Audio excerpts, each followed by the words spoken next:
also our connector of the day today. And I spoke with him from here in London this evening. I started by asking him just why he got involved with this. Why did he start this movement? This is what he said.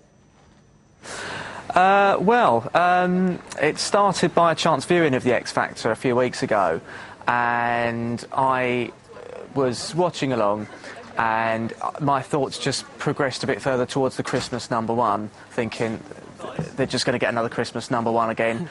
And I thought, you know, it's boring, you know, I'm getting fed up of this.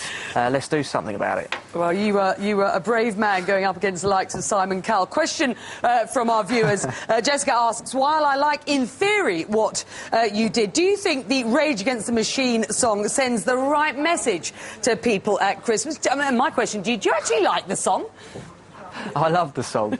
It's been part of me growing up for the last 10, 15 years now. Does it send the right message? I don't know, really. I mean, it wasn't really meant to send a message. It was just to stick something else at #1, but something different, not another sugary ballad, something with a bit of kick to it, really. Come on CNN, it's not a Christmas song, is it? Come on, admit it. No, it's not a Christmas. It wasn't meant to be a Christmas song. No. Right. Mark in the US says, whoever denies that Simon Cowell finds quality performers has their head in the sand. In this day and age, anybody that is promoting the performing arts, he says, should be applauded. Your thoughts? To a point, I'd agree with that, actually. The X Factor show itself, on its own merit, is fine. Not my cup of tea, but I certainly I wouldn't want to see it go. It gives people a chance. Yeah, I agree. The whole point of the campaign was just the Christmas #1 domination, and since a young kid, I've always followed the Christmas #1. It's always a bit of fun at Christmas, and it just got a bit boring. That's the whole point of the campaign, not against the X Factor itself. All right. Richard in Manchester, England asks, a lot of people I know who bought the Rage Against the Machine song, yours, that you're promoting, didn't actually like it. He said they just bought it on principle. Doesn't that defeat the purpose of the Christmas #1? Now, come on, admit it. You've always liked it. You've just told us that. Christmas #1, I mean.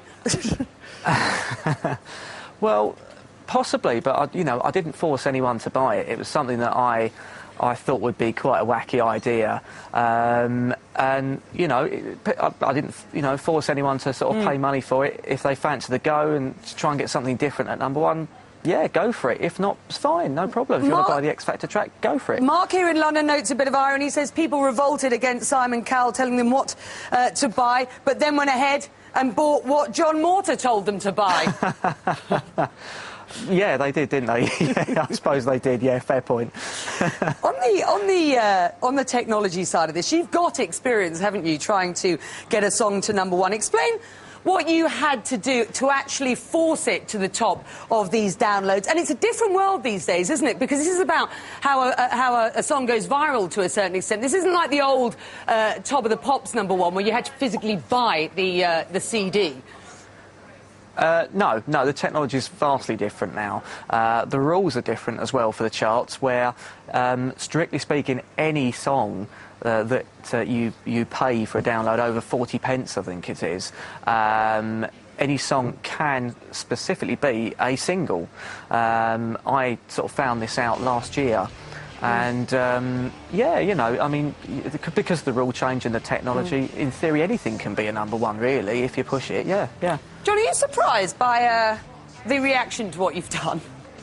I mean, we couldn't get hold of you earlier on. You said your wife had to go shopping, you had a job to do. Just, normal life.